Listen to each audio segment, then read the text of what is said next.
எங்க கூடியிருக்கும் அனைவருக்கும் வணக்கம். ஒவ்வொரு ஆண்டும் திருவிழா கொண்டாடுறோம். ஆனா நம்ம கொண்டாடுற இந்த திருத்தலம் எப்படி இங்க உருவாச்சு? யாரால் உருவாக்கப்பட்டது தெரியுமா? இந்த முறை இதை தெரிஞ்சுக்கிட்டே ஸ்டார்ட் பண்ணலாமா? இதை தெரிஞ்சுக்கிறதுக்கு நம்ம இந்த காணொளியை காண்போம். அன்பிற்குரியவர்களே, களியக்காவிளை என்ற இந்த இறை சமூகத்தை பற்றி எத்தனை நபர்கள் அறிந்திருக்கின்றோம் என்று எனக்கு தெரியவில்லை. நிறைய நேரங்களிலே விழாக்கள் எடுக்கின்றோம், களியக்காவிளையினுடைய பெருமையை பேசுகின்றோம்.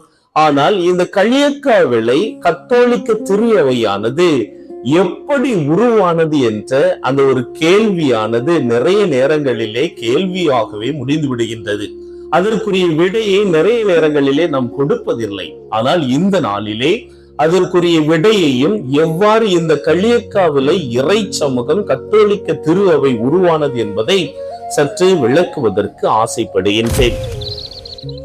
நம் களியக்காவிளைக்கு அருகிலே நிறைய கடலோர கிராமங்கள் இருந்ததன் காரணமாக நம்முடைய மக்கள் அங்கு சென்று அந்த கடலோர கிராமங்களில் இருந்து மீன்களை தலை சுமடாக பெற்று வந்து தொடுவெட்டி, களியக்காவிளை, புத்தன்கடை உட்பட்ட 15 இடங்களில் சந்தைகளில் இந்த மீன்களை வியாபாரம் செய்ததாக வரலாறானது சொல்லக்கூடியதாக இருக்கின்றது.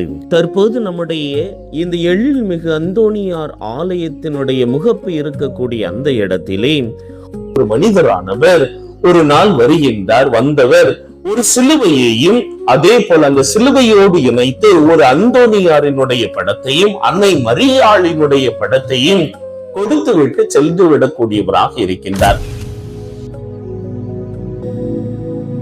சித்திரை நிலா ஒரே நிலா பரந்த வானம் படைச்ச கடவுளு எல்லாமே ஒத்தையில நிக்குதுடே, நீ கூட ஒத்தையில நிக்கிறடே. எட்டு வை மக்கா எட்டு வச்சு ஆகாசம் தொட்டு வை மக்கா. அந்த சிலுவையை இந்த மக்கள் அனைவரும் அந்த சிலுவையை ஊன்றி அந்த சிலுவையினுடைய அருகிலே உட்கார்ந்து ஜெபிக்கக்கூடியவர்களாக இருக்கின்றார்கள். அந்த ஜெபத்திலே இவர்களுடைய நம்பிக்கை வேரோட்டம் பெற்றதாக உருவெற்றதாக கூறப்படக்கூடியதாக இருக்கின்றது. அவ்வாறு நம்பிக்கையை அந்த சிலுவையினுடைய அருகில் இருந்து பெற்ற மக்கள் தான் நம்முடைய களியக்காவிளை இறை சமூக மக்கள் ஆக இருக்கின்றார்கள். மனிதன் நினைத்தால் வழி பிறக்கும், மனதிலிருந்து ஒளி பிறக்கும். புதைக்கின்ற விதையும் முயற்சி கொண்டால்தான் பூமியும் கூட தாழ்த்திறக்கும்.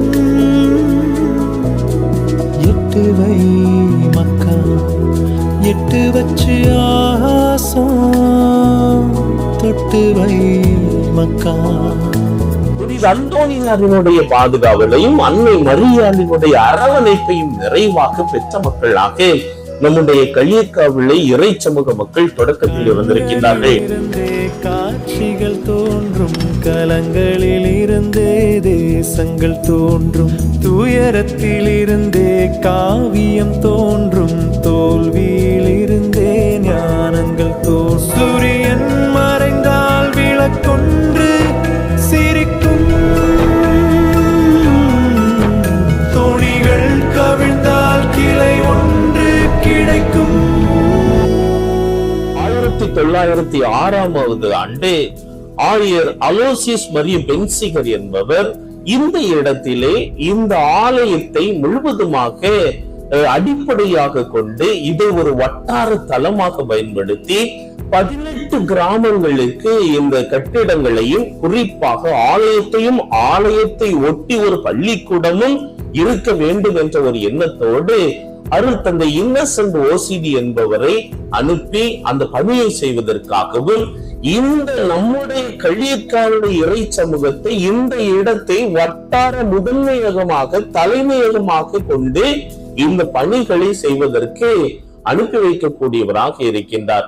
1907 இருந்து 1921 வரை நம்முடைய வெளிக்கவலை இறை சமூகமானது ஒரு வட்டார தலைமையகமாக இருந்து செயல்பட்டது என்பதை அறிகின்ற பொழுது உண்மையிலே பெருமிதமும் மகிழ்ச்சியும் உடையதாக இருக்கின்றது.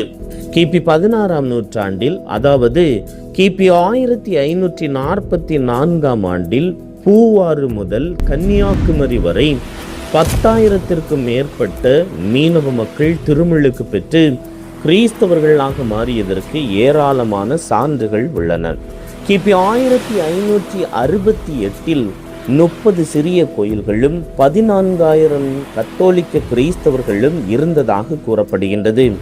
இதில் களியக்காவிளை இறை சமூகமும் அடங்கும் என்பது நமக்கு மிகுந்த பெருமிதத்தையும் மகிழ்ச்சியையும் நமக்கு கொடுக்கக்கூடியதாக இருக்கின்றது.